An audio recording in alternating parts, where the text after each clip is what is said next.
안녕하세요, 정치빈입니다. 오늘은 보수 얘기 해봐야죠. 어쨌든 제가 국힘 담당인데 이제 국민의힘 최종 후보로 김문수 후보가 결정이 됐습니다. 이제 본격적인 대선 레이스가 시작입니다. 확실히 더불어민주당 이재명 후보가 유리해 보이는 판입니다.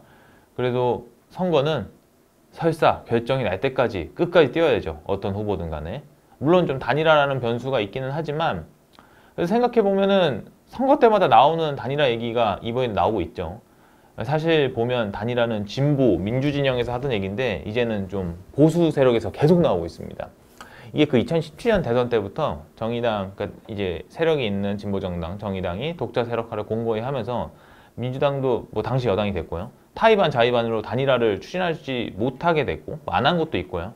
결국 22년도 대선도 때 단일화 없이 갔다가 패배를 맞이했음에도 쭉 이제 홀로서기로 들어간 겁니다. 쭉 이제 홀로서기에 들어간 건데 반면 이제 보수는 2021년대부터 서울시장 보궐선거 때부터 오세훈 후보가 후보로 되면서 승리를 했는데 이때부터 단일화의 매력에 빠진 거죠. 당시에 이제 안철수 후보랑 단일화가 되는 그런 과정에서 또 승리를 했고 어쨌든 22년 됐는데도 협상을 통한 단일화는 아니지만 어쨌든 안철수 후보가 당시에도 포기하면서 결국은 윤석열 대통령이 탄생을 했고요. 이번에는 이제 국힘 후보랑 이준석 후보 단일화 얘기만 나오고 있습니다. 근데 이제 두 명 다 단일화는 전 개인적으로 크게 관심이 없어 보이는 게 좀 있어요. 왜 그러냐면 근데 진짜 이게 좀 이런 얘기는 좀 드리고 싶어요. 이제 이준석 후보한테 좀 심한 게 기자들이 하루에도 몇 번씩 단일화 할 거냐만 물어보고 있거든요. 본인 개성 안 한다고 하지만 정치공학적으로 10% 이상의 유의미한 득표가 없으면 포기할 거라는 분석하에 계속 이런 질문이 나오는 건데 제가 앞서서 계속 얘기했지만 이준석 후보는 지지율이 안 나오든 나오든 포기를 할 수가 없습니다. 그러니까 우선 안 나오면 안 나온 대로 포기할 수가 없는 게 그런 이유로 단일화되면 정치인의 자기의 이 그릇 스몰 사이즈가 돼버린단 말이에요. 그리고 본인이 또 잘 나오면 또 어떻게 되냐면 잘 나오더라도 단일화를 해서 본인이 사퇴를 하더라도 얻는 게 없잖아요. 그러니까 국회의원을 계속하고 장관을 하려고 하는 사람이 아니기 때문에 다음에 무조건 목표가 대통령인 사람이기 때문에 자신의 지분을 확보하는 게 더 중요한 거죠. 그러니까 설사 본인하고 이제 국민의힘 후보가 합쳐서 이재명 후보를 이기는 그림이 나와도 단일화가 쉽지 않다는 거죠. 괜히 그랬다가 결국에는 그 윤석열 그 대통령의 당의 사람들과 같이 힘을 합친 모양새일 텐데 과연 그가 이제 그 이미지를 추구할 것이냐. 이제 반면에 국민의힘 후보는 왜 단일화에 관심이 없냐. 이게 이준석 후보의 사정을 알기에 쉽게 진행할 수가 없는데 아까 방금 말씀드렸던 거예요. 그러니까 이게 보수 집단한테는 굉장히 불리한 선거입니다. 무리해서 단일화를 하더라도 승리의 발판을 만들기 힘들어 보이고요.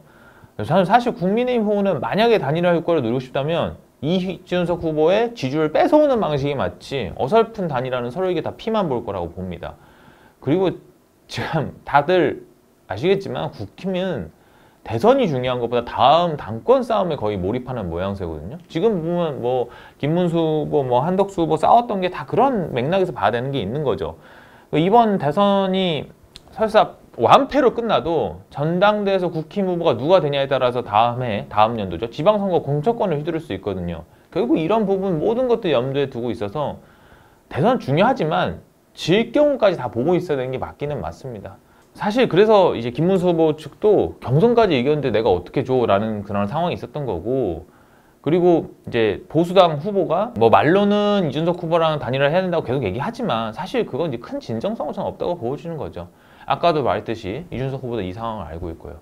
물론 이제 지금 선거에 나온 후보들 다 1순위는 승리가 1순위겠지만 이 모든 이 패권 싸움의 중심에 있다는 걸 보시면 되고요. 이준석 후보조차도 이번에 뭐 자기의 사이즈를 더 클리고 지분 확보하는 것도 있지만 보수 패권의 싸움에 있어서 굉장히 유리한 위치에 가야 돼요. 그렇기 때문에 이번 대선이 좀 의미가 있는 겁니다. 여러분들 좀 어떻게 보고 계시나요? 하루하루가 달라지는데 또 이제 좀 새로운 소식 이런 거 있으면 정리해서 좀 알려드리도록 하겠습니다. 정치민이었습니다.